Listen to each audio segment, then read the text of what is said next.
శ్రీ గురుభ్యో నమః. ఇవాళ 2 ఆసనాల గురించి చెప్తున్నానండి. మేము ప్రస్తుతం విశాఖపట్నం సీతమ్మదారిలో వివేకానంద పార్కులో ఉన్నాం. ఈ 2 ఆసనాలు ఏంటంటే ఈ వీరభద్రాసనం అంటారు, 1, 2. ఈ బీకేఎస్ అయ్యంగారని మన దేశంలో ప్రఖ్యాత యోగ నిపుణులు వారు చేసి చూపించినవి. ఇవి నేను చేస్తున్నానండి. ప్రియాంబులు ఏంటంటే అక్కడ ఈ పేరు పెట్టడంలో ఉద్దేశం, సతీదేవి పోయిన తర్వాత పరమశివుడు భార్య కోసం బాగా దుఃఖించి తన జటాజూటాన్ని ఒకటి నేలకేసి కొడితే అప్పుడు వీరభద్రుడు ఆవిర్భవిస్తాడు. అతను దక్ష యజ్ఞాన్ని నాశనం చేయడానికి వెళ్తాడు. దక్షుడు తాలూకా తల నరికేసి యజ్ఞగుండంలో పడేస్తాడండి.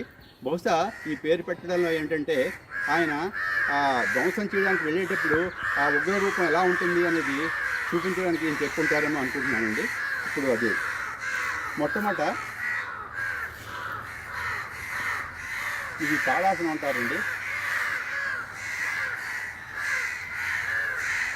తర్వాత ఈ కాళ్ళు 2 ఇలా స్ట్రెచ్ చేసి ఇలాగా దీంట్లో ఎక్కువ ఫుట్ వర్క్ ఉంటుందండి. ఫుట్ వర్క్ ఇది ఇలా వంచకూడదు, ఇలాగే ఉంచాలి. వీటి మధ్య డిస్టెన్స్ 4-4.5 అడుగులు ఉండాలండి. ఇప్పుడు ఇలాగ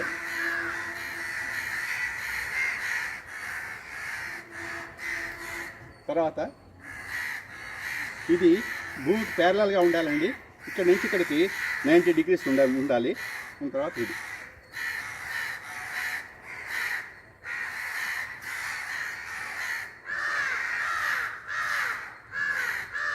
ఈ 2 చేతులు చూడాలండి, ఇలా చూడాలి. నెక్స్ట్ ఇది ఒకటి. నెక్స్ట్ రెండోది ఏంటంటే దీన్ని తాళాసనం ఉంటారు, దీన్ని కూడా తాళాసనం ఉంటారు. ఇప్పుడు ఫస్ట్ 2వ ఆసనంలో తాళాసనంలో ఉండాలి. తర్వాత ఈ కాళ్ళు ఇలా స్ట్రెచ్ చేయాలి. ఈ చేతులు 2 ఇలా పెట్టాలి. పెట్టిన తర్వాత ఇలా స్ట్రెచ్ చేసిన కాళ్ళని ఇలా పెట్టాలి. దీనికి కూడా డిస్టెన్స్ 4-4.5 అడుగులు ఉండాలండి. ఉన్న తర్వాత ఈ చేతులు ఇలా పెట్టిన చేతులు ఇలా తీసుకురావాలి. మనకి ఇటువైపు ఒకళ్ళు అటువైపు ఒకళ్ళు చేతులు లాగుతున్నారా అన్నంతగా ఈ చేతుల్లో బాగా సాగదీయాలి.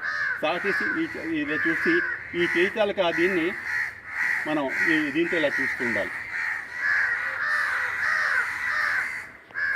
ఇక్కడ ఈ ఆసనంలో ఉన్నప్పుడు గాలి లోపల ఉండకూడదు.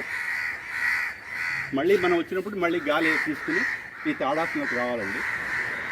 ఇది ప్రతి ఒక్కళ్ళు కూడా 20 సెకండ్లు లేదంటే 1 నిమిషం చేయొచ్చు, ఆరోగ్యంగా ఉన్నవాళ్ళు. లేదా అంటే ఆరోగ్యంగా లేని వాళ్ళు ఇది చేయకపోవడం ఉత్తమం అండి. అది శుభం భూయా.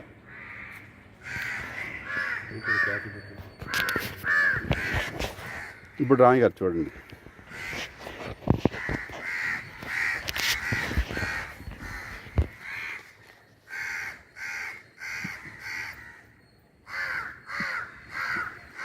ఇంకా రికార్డ్ అయిపోతుంది ఇది.